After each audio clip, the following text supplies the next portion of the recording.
On Monday, the 2nd of August, 1993, in the quaint village of Savona, New York, 4-year-old Derrick Robie was found dead in a small patch of woods just half a block away from his home.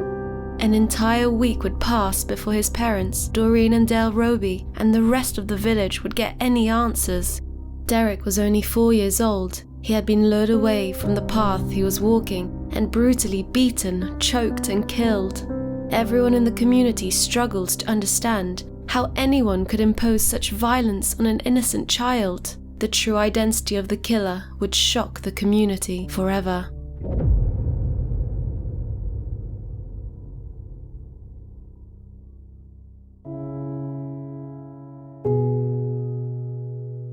Derrick Joseph Robie was born on the 2nd of October 1988 in Steuben County, New York.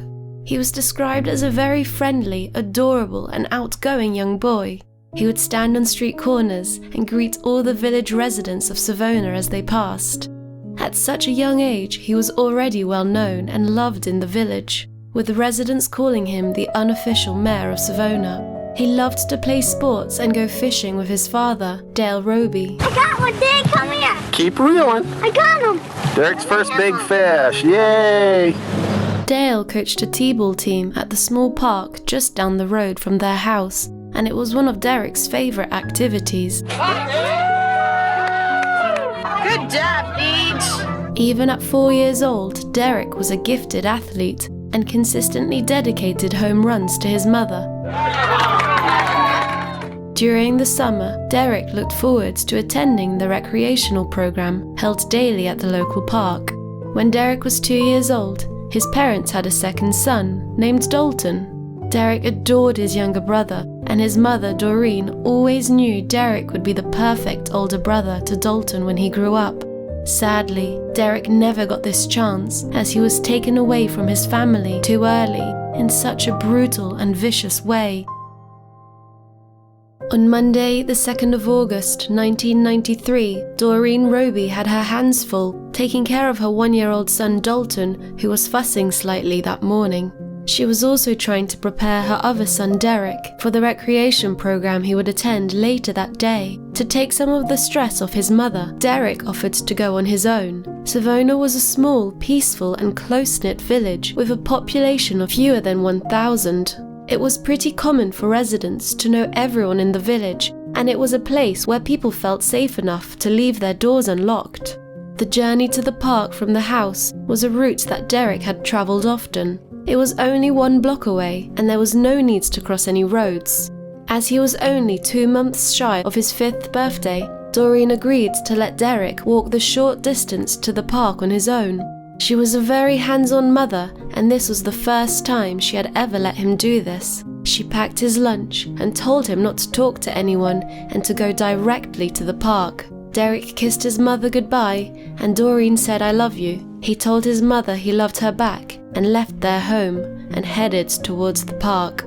A short time later, a nasty thunderstorm came in, and Doreen said she immediately got a bad feeling and knew that something was wrong. She quickly rushed to the park to check on Derrick and to bring him home. When she got there, however, she was told by the staff that Derrick had never arrived that day. At 11 a.m., Doreen immediately called the police, and they quickly formed a search party for her missing 4-year-old son.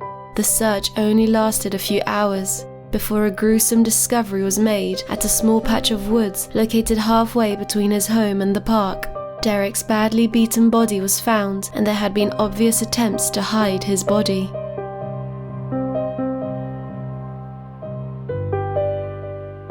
Derrick Robie's body was found around 3:45 p.m. after a nearly 5-hour-long search. An autopsy was performed, and the medical examiner found severe head injuries, multiple skull fractures, cerebral swelling, extensive tearing, bleeding of chest tissue, pinpoint hemorrhages in the neck, face and eyes, and much more.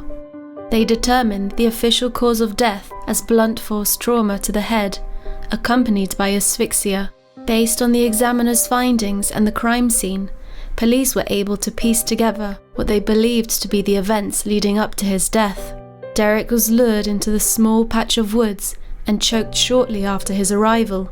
They believed he was then beaten with a large rock which they found laying close to his body. The lunchbox Derrick carried with him had been emptied. The napkin inside was stuffed in his mouth. The banana was smashed next to him, and it appeared Kool-Aid had been poured over his body and into his open wounds. His shorts were around his knees, and a branch had been inserted 4 inches into his anus. The killer had then positioned the body post-mortem, taking both of his sneakers off and placing them by his hands. Investigators believed that Derrick had been murdered minutes after he had left his home. Derrick's mother Doreen later said that the moment the clouds moved in the sky before the storm, she felt something close to panic, and she knew that that was the exact moment her son had died. Worst day of my life. It's not natural to bury your child, right? A parent is supposed to go before a child. The gruesome crime scene left authorities wondering what kind of monster could harm a small child like this. They considered both locals and any out-of-town visitors and interviewed nearly 500 witnesses. 3 days into the investigation, on the 5th of August, a young local teenager walked into the village's police headquarters with his mother in the hopes of providing information helpful to the case. Eric Smith was 13 years old at the time, and he had told his mother Tammy that he'd been around the park several times on the day of Derrick's murder. Despite not having seen Derrick, Eric was keen to help the investigators to find the killer and provided the police with a statement. Eric's mother Tammy felt that her son knew something, and that maybe the killer had even approached and threatened Eric that morning, so she encouraged him to talk to the police. Later on, investigators visited the Smith home to interview Eric once again and to help clarify some minor details between his statement and those of other witnesses. During this interview, much to the investigators' surprise, Eric Smith's story seemed to change. Eric told them that he'd ridden his bike past McCoy Street that morning and had in fact seen Derrick Robie walking near the scene of the crime. Eric even managed to describe the clothes Derrick was wearing, as well as his canvas lunch bag that he'd been carrying, in much detail, despite earlier indicating he had not seen Derrick. Given the distance from where Eric said he was, and where he claimed he saw Derrick, police were surprised by the level of detail Eric could provide. They performed an impromptu vision test on Eric, who did not perform well. Eric had extremely poor eyesight and usually wore very thick glasses. However, his glasses had been broken weeks prior and he was not wearing any. As the police expressed their skepticism to Eric about him being truthful, he emotionally responded, "You think I killed him, don't you?" His voice started cracking. He put his head down and he brings his fist up and his fists were vibrating a little bit and he goes, "You think I killed him, don't you?" Following this outburst, the investigators quickly denied this. Eric's grandfather stepped in and asked that they give him a break. Police left, and a while later, they returned, assuring the family they were not accusing him of anything, but he was the last known person to have seen Derrick alive, and his testimony could be very helpful. They convinced the family to accompany them to McCoy Street so they could reenact what Eric had seen. On the 6th of August, investigators videotaped this reenactment, and Eric was described as looking calm and seeming to enjoy the attention. He's very, very upbeat, very happy. He likes the fact that he's being talked to. While there, he pointed to where he claimed to have seen Derrick, but when a police officer walked to the spot he pointed to, he could only make out the officer's outline. They agreed to return the following morning because it was growing dark. During the whole time of the investigation, Eric seemed to be really interested in knowing what would happen to the person who had done this crime and kept asking his friends and family questions regarding DNA. Eric had even asked his neighbors, John and Marlene Heskell, who were friends of the Smith family, what would happen if it turned out that another kid had murdered Derrick. Marlene would tell him, "I seriously think they would need some psychiatric help." Gradually, details began to leak out about the crime, and Marlene's friends called her with a new theory about the murder. Her friend had said, "We think it's a kid and they don't like bananas, because whoever killed Derrick had squashed the banana. An adult would have just discarded the banana. They wouldn't have squashed it and made a mess."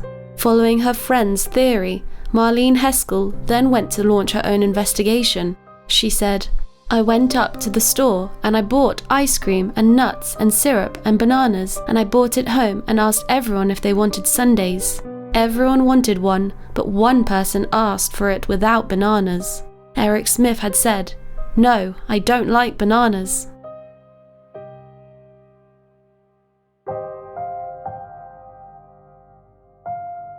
Five days after his murder, little Derrick Robie was laid to rest in his baseball uniform. 2 days later, Eric Smith confessed to his murder. Members of the Smith family had felt Eric had not been himself recently, and they were worried he might have seen something. They felt that he was hiding something and that he was afraid to come forward about it. In no way did we feel that he had done it. We felt that he knew something. Maybe somebody had threatened him. That's why he wouldn't tell. But when confronted by his mother and grandfather, Eric broke down in tears and confessed to the brutal crime. Shockingly, he had told his mother, "I'm sorry, Mom. I'm sorry. I killed that little boy." It's still hard to believe. Love you, Eric. Love you, Eric. They then brought him to the police headquarters where Eric told them everything. The police investigators informed Eric of his rights in the presence of his family. Showing his naivety, Eric had asked them, "What is an attorney?" He and his family waived the right for counsel, which would be a point of contention later on when they would try to have Eric's police statement revoked by saying Eric had not been properly instructed on his rights. Investigators spent 3 hours interviewing Eric one last time for his official statement. The Smith family wanted him to have psychiatric help and didn't feel prison would suit him. District Attorney John Tunney and all of the present investigators agreed that Eric needed psychiatric help, but they still planned to prosecute him for the murder of Derrick Robie.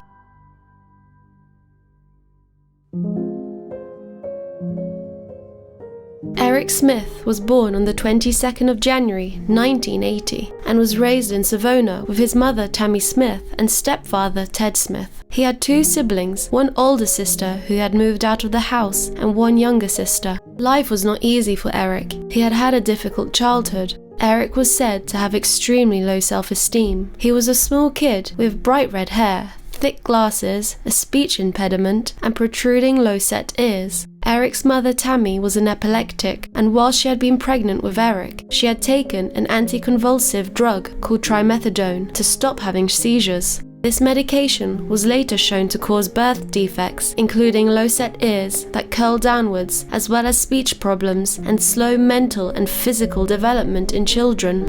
Eric was born with these physical characteristics, which were typical of a child suffering with fetal trimethadone syndrome. It is by far and away the most toxic drug for a pregnant woman to be on. It can cause major congenital malformations. There are a variety of minor anomalies, which are things like low-set ears, widely spaced eyes, which are more minor and cosmetic. And then there are neurologic problems like learning disorders that can range in severity. Eric did not learn to walk and talk until age 2, and his unusual facial appearance often made him the object of taunts from other children, and he was bullied regularly. Growing up, Eric had exhibited signs of emotional disturbance and sadism, a product of a family life in which there was a significant amount of both verbal and physical violence. Eric's stepfather, Ted Smith, would discipline the children by screaming and spanking them. It was also said that Eric's sister Stacy had left home to live with her father after her stepfather had sexually touched her twice when she was just 11 and 14 years old, acts that Eric was aware of. He molested me.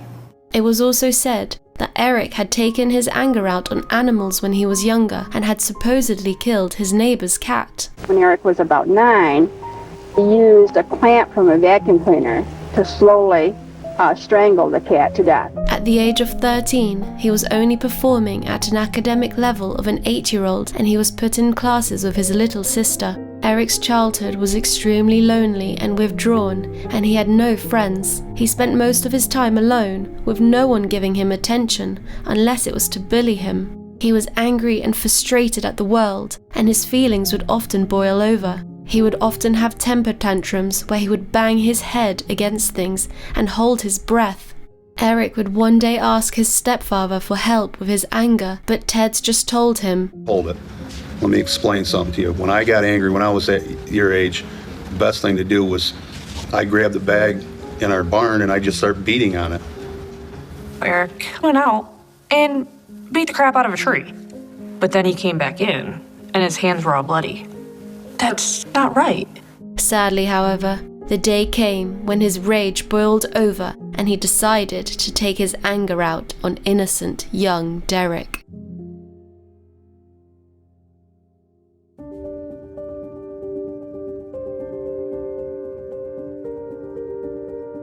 On the day of the 2nd of August 1993, Eric Smith was forced to attend the summer recreational program by his mother. She had a doctor's appointment that day, and even though he wanted to go with her, she told him to go to the program instead. Eric rode around on his bike for a while, eventually making it to the park, where he discovered the program hadn't started yet. Other conflicting sources had even said that Eric had been kicked out of the program due to his bad behavior. He was growing more frustrated with his day already, and when a group of people at the pavilion shouted at him, he rode off angry. He then encountered Derrick Robie walking towards the park with his lunch bag in hand. Eric called out, saying, "Hey kid!" When Derrick looked at him, Eric knew instantly that he wanted to hurt Derrick. Later he would tell psychiatrists, "He's smaller and practically helpless. I had to get my anger out on him.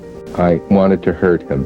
He asked Derrick if he wanted to take a shortcut to the park. At first, Derrick said he wasn't supposed to, so Eric replied, "It's okay, I'm right here," before getting off his bike and leading Derrick to a wooded area. Eric let Derrick walk into the woods first. He followed behind him and then used his right arm to choke Derrick. Derrick dropped his lunch bag and began punching and kicking to try and free himself from Eric's grip. Eric nearly let go so he could readjust his grip, but when he felt Derrick gasping for air, he squeezed harder. Shortly after, Eric believed Derrick to be dead as he no longer heard any noise. He laid Derrick back down on the grass before Derrick let out a loud gasp, fighting to stay alive. Eric reached for Derrick's lunch bag and emptied its contents before finding a napkin and shoving it into Derrick's mouth. He attempted to do the same with a plastic sandwich bag. Derrick bit his finger in defense. He then picked up a small rock and hit Derrick on the right side of his head 3 times. Eric dug up a larger rock, using both hands to lift it. He continued to assault Derrick, hitting him continually in the head and 3 times in the chest with a different larger rock. He found the Kool-Aid from Derrick's lunch and poured it on his head.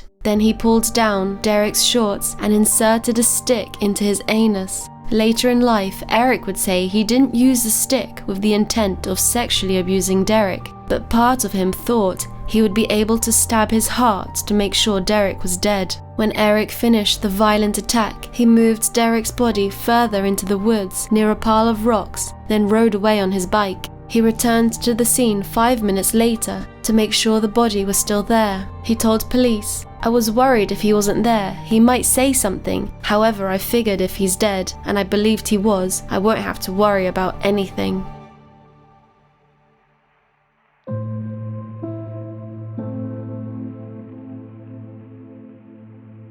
What drives a child to kill another child? That's the heart-wrenching question being asked in a tiny New York village, where a jury today began considering the case of a 14-year-old boy on trial for murder. His victim, a 4-year-old boy. The trial began in July 1994, and Eric Smith was on trial for murder. He was just 14 years old and facing a criminal trial in adult court. During the trial, the defense team tried to convince the jury that Eric suffered from severe psychiatric issues, making him unable to control himself, and they suggested he'd be better suited for a psychiatric hospital. Defense psychologist evaluated Eric and said he had intermittent explosive disorder or uncontrollable rage. Eric Smith suffers from a mental disease that can be characterized as a rage disorder. People who suffer from this disorder will feel so angry or upset that they feel like they're on the verge of exploding. He builds up inside himself, from whatever sources produce anger, he builds up rage. And it doesn't express itself, and then the rage explodes. It's also characteristic of people with the disorder to return to normal quickly after an explosive outburst. People who have this disorder describe feeling as if they're about to explode.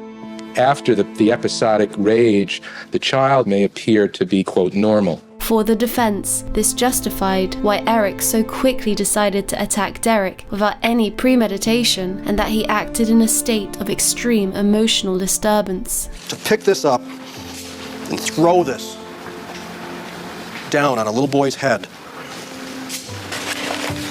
Does that suggest calm, deliberate action, a plan?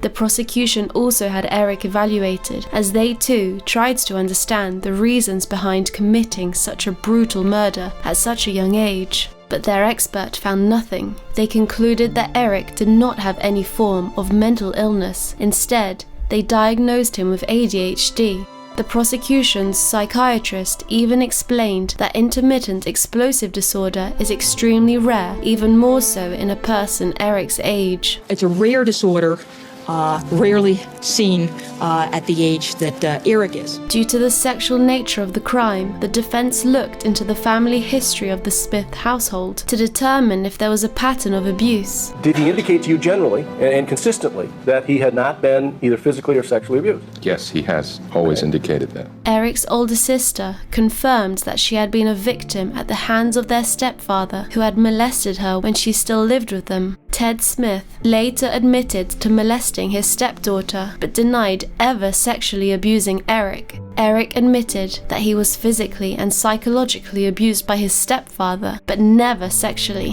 One of the reasons they wanted to illustrate how Eric's home life is because intermittent explosive disorder can be caused by trauma. If they could prove he was abused, it would help lead the jury to understand that he could not control his actions. Eric never took the stand, but his team explained that he'd been bullied relentlessly at school because of his bright red hair, freckles, glasses, and low-hanging ears. On top of that, at home, his stepfather was known to be aggressive with him. Do you recall spanking with any implements? My hand. Did you ever use a belt or a paddle? Probably once or twice, a belt. A neighbor in the town said she had witnessed Ted Smith aggressively kicking Eric in their yard, and there were several accounts of him being verbally abusive to Eric. Later in life, Eric would comment on this by saying he wasn't physically strong or academically gifted, and he thought his stepfather was likely embarrassed and disappointed in him. The defense finally argued that Eric's mother had been taking powerful anticonvulsant medication during her pregnancy. Did you stop taking Tridione any time during your pregnancy with Eric? No. The medication effective at preventing seizures, however harmful to pregnant women. Children born from mothers who had taken this medication during pregnancy could suffer from minor cosmetic malformations like low-set ears, wide eyes, and a myriad of cognitive alignments. The defense team argued that signs of the disorder were exhibited in Eric Smith. Commonly in this syndrome, the ears are malformed and folded over towards the front. They argued that his physical and cognitive malformations had led to him being bullied and tormented both at home and at school, and this had led to extremely low self-esteem and low self-worth. All of that could have contributed to his uncontrollable rage.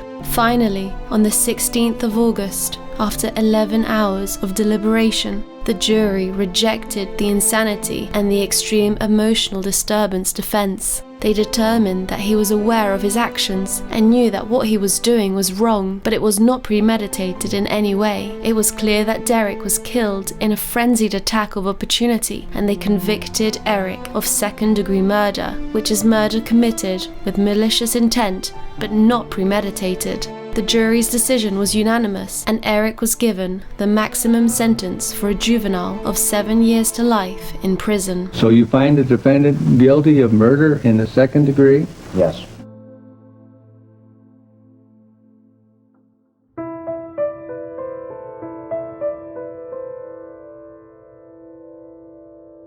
Eric Smith began his sentence in the juvenile system since he was only 14. At 21, he transferred to Woodburn Correctional Facility in New York State, where he would spend the rest of his time incarcerated. New York state law allows inmates eligible for parole to have hearings every 2 years. His first parole hearing was in 2002. The Robies were not allowed to attend the parole hearing, but they were allowed to voice their opinion on the potential release of their son's killer. They sent in home videos to the parole board alongside heartfelt letters. This was such a difficult time for the Robie family, and they found it extremely difficult to move on and get closure from this heinous crime. Can you foresee the day when you would say, I don't care whether Lily might or not? No, I will take this pain to our grave. Some people have said, you know, we need to forgive, but I can't yet. They were constantly reminded of the murder of Derrick, and every 2 years would have to relive the horror of losing their son. The idea of their son's murderer potentially being freed was a reoccurring nightmare and psychologically so difficult. I mean, if I didn't do that, if I didn't fight every 2 years, and he was released, and then he did something to somebody else, I could never forgive myself. Derrick's mother, Doreen, said, "It upsets me, the fact that we have to beg to keep this killer behind bars. They could decide that, well, now he's done his time and we're going to let him go. It scares the head out of me." Eric's parole would continuously be rejected, however, over the years, as they felt he was still a threat to society and that he still needed to be kept behind bars. You know, our sentence is life. I think his needs to be longer until he can either not hurt anybody, not be a threat to society, whether that's 85 years old. Over the years, Eric spoke out about his experience, and in 2004, the then 24-year-old told 48 Hours that he had killed Derrick Robie after years of being relentlessly bullied by other kids. In this 2004 parole board hearing, he admitted that he had got a good feeling from strangling Derrick at the time, because instead of me being hurt, I was hurting somebody else. He also admitted if he hadn't been charged back in 1993 that he probably would have killed again. A few years later, Eric said he hoped to become a counselor so he could help other kids who were bullied like he was. My anger wasn't directed at Derrick at all. It was directed at all the other guys who used to pick on me. And when I was torturing and killing Derrick, that was what I saw in my head. I'm not the same person. There's not a day that goes by in some way, shape, or form that I'm like forced to remember what I did. I'm automatically thinking I killed Derrick and the pain that I caused Dale and Doreen and Robie. Eric said that after years of therapy, he was a changed man. "You can label me as a monster, a cold-blooded killer, a demon child, Satan incarnate. Doesn't mean that's who I am." He also believed he would be released one day and said, "I want to, you know, get married and raise a family, hold down a job, pursue the American dream." He wants to be good. He wants to do good. He wants to not just to prove that he's not a monster as everyone says. Eric's parole would continue to be denied again and again throughout the years until his 11th parole in October 2021, when he was finally granted parole. During the parole hearings, the board asked him questions about how he felt while committing the crime and how he had since changed. In the transcripts, he told them that during the murder, he didn't see Derrick. He saw the faces of all the people who had hurt him, including the bullies and his stepfather, and that he was taking his anger out on them. He expressed how deeply sorry he was for the crime, and he apologized to the Robie family for the pain he had caused them. Eric Smith put forward a lot of effort with the parole board to convince them he had been rehabilitated. He earned certificates to be a carpenter and electrician and was working towards an associate's degree during his last parole hearing. He also told the board that he was engaged and looked forward to a time where he could live with his wife and start his own family. In his final hearing, he had said, "I ask that you take into consideration that the 13-year-old kid that took Derrick Robie's life and had so many things going on with him internally at the time is not the man sitting in front of you today. I still have some skills to learn through communication, but I have come a long way, and I am still going to grow, and I am still going to learn. But I assure you, if you were to give me the chance, I would not only prove that I am not a threat, I would definitely be an asset to society." Eric Smith was granted parole under the condition that they find a suitable place for him to stay. At first, he planned to move back to Savona with his mother and begin working there, but the parole board thought it would be a bad idea to move back, as the small town was still grieving the tragedy. At the age of 42, after having spent almost 28 years in prison, Eric Smith was released on February the 1st, 2022, moving to his new home in Queens. I just would hope that people can put things to rest and allow him to come back into society and prove, you know, that he is worthy to be in society and not just locked away.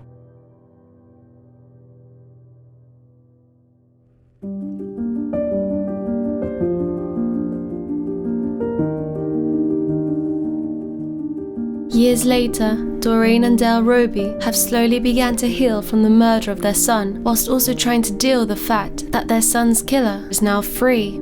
Over the years, Dale and Doreen Robie have been working with the state legislators to change the law from allowing parole every 2 years to every 5. We have a life sentence without our loved ones, and I definitely feel that more time in between parole is definitely an issue that needs to be looked at. And in cases of murder, many are not let out, even considered maybe 30 years.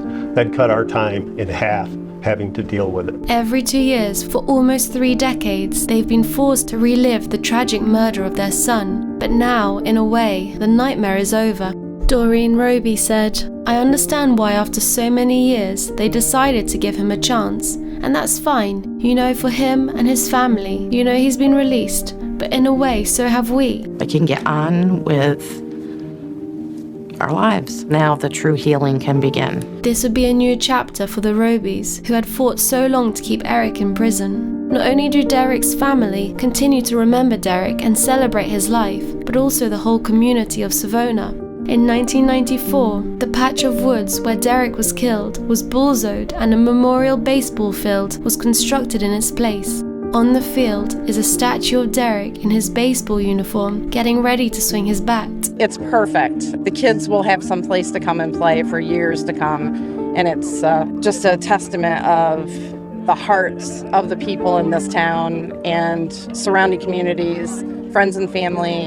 It blows my mind. The people that first initially thought about, let's clear something negative and make something positive. And this has just been overwhelming from day one when the project got started years ago. During his life, Derrick loved vanilla ice cream, or as he had said, white ice cream, with rainbow sprinkles. So every year on the anniversary of his death, Dale, Doreen, and Dalton Robie remember him by going to get ice cream. Wherever we are, we have to go we have to go find ice cream. Even though it's sad, it's happy. Derrick's family obviously miss him so much and continue to remember him every day. Dalton, Derrick's older brother, still thinks about his brother all the time and knows that he's still watching over him. I just remember him always watching over me. Wanted to make sure I didn't get in trouble, and he enjoyed life. He lived it to the fullest he could. It shows we all need to do that. Where would he be, with me? What would we be doing?